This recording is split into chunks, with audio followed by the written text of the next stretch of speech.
안녕하세요. 세상의 첫 선을 보이는 야생화 이야기꾼 한성순입니다.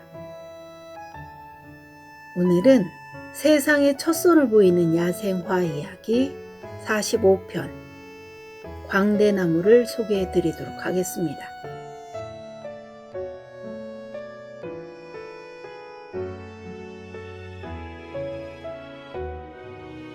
광대나물의 꽃말은 봄맞이입니다.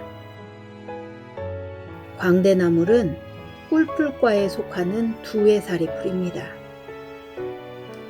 줄기 밑에서 많은 가지가 나오고 때로는 가지가 누워 자라기도 하며 키는 10에서 30cm 정도입니다.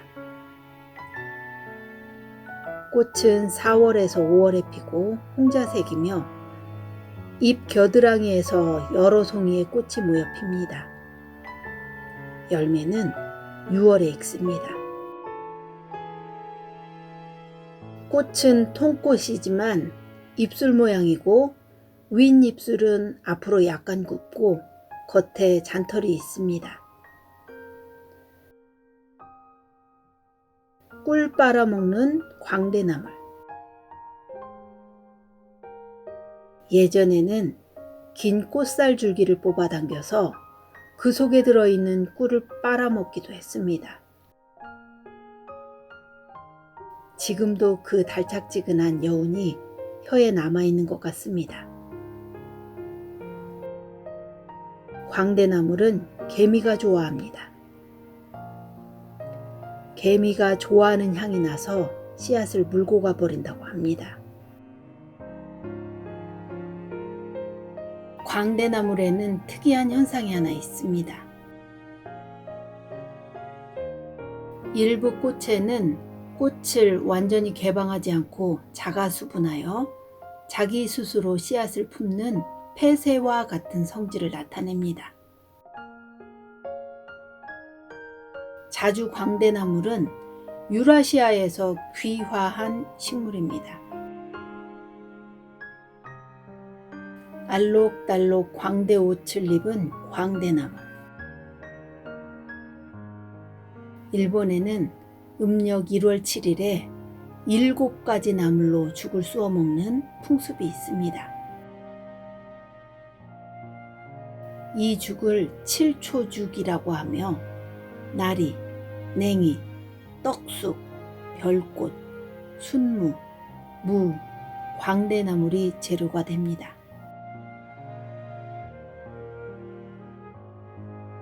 우리나라에서도 대보름날 나물을 많이 먹는 것처럼 한 해 동안 건강을 기원하는 의미로 먹는 음식입니다. 우리나라는 봄이면 쑥이나 냉이를 나물로 먹곤 합니다. 향긋한 봄나물은 이른 봄 잃어버린 입맛을 돌아오게 하는데 그만입니다.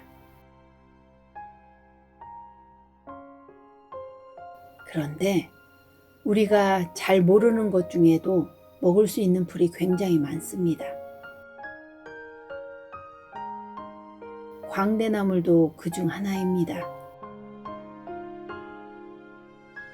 이름이 낯설지 모르지만 이 들꽃은 우리 주위에서도 흔히 볼 수 있습니다.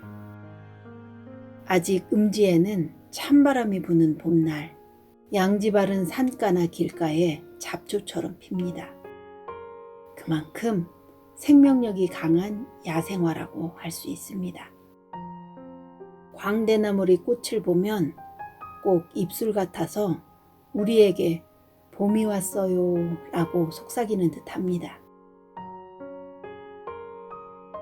그런데 광대나물이라는 이름은 왜 붙었을까요? 이 꽃은 봄이 오는 길목에서 마치 우리를 환영하는 듯 피어납니다. 꽃을 잘 보면 목 주변에 주름이 많은 광대들이 입는 옷을 연상하게 합니다. 그래서 광대나물이라고 부릅니다. 열매는 7월에서 8월경에 달걀 모양으로 달립니다. 광대나물은 광대나물이라는 이름으로 조선의 구황식물에도 조선식물 명휘에서도 나오는 조선어 꽃이름이라는 사실입니다. 일부러 새로이 명명한 것이 아닌 일본이 우리나라를 침략했을 당시에 쓰이던 꽃이름으로 보입니다. 광대나물은 조선식물 향명집에 와서 광대나물로 정리가 되었습니다. 광대나물이나 광대수염 모두 광대나물 속 식물들입니다. 광대나물은 꿀풀과의 두 해살이 풀입니다. 작은 잎 꽃수염풀, 긴 잎 광대수염, 접골초, 등농초, 진주연, 연전초, 보개초, 코딱지나물 등 여러 가지 이름으로도 불립니다. 어린 수는 나물로 먹고 전초는 약재로도 사용됩니다. 민간에서는 지혈제로 쓰입니다.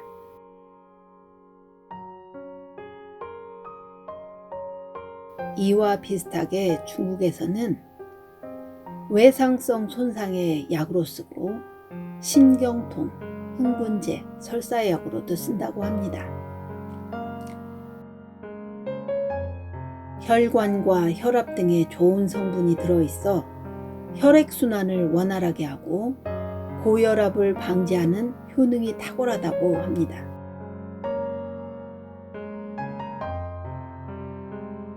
붓기를 가라앉히기 때문에 근육통에도 도움이 되고 뼈 건강에도 좋아 관절염 등에도 효과가 있습니다.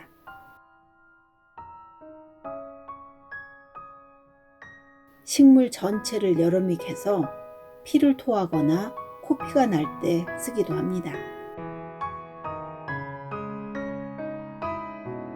꽃 몸 전체를 구혈, 강장제, 대하증의 치료에 사용하기도 합니다.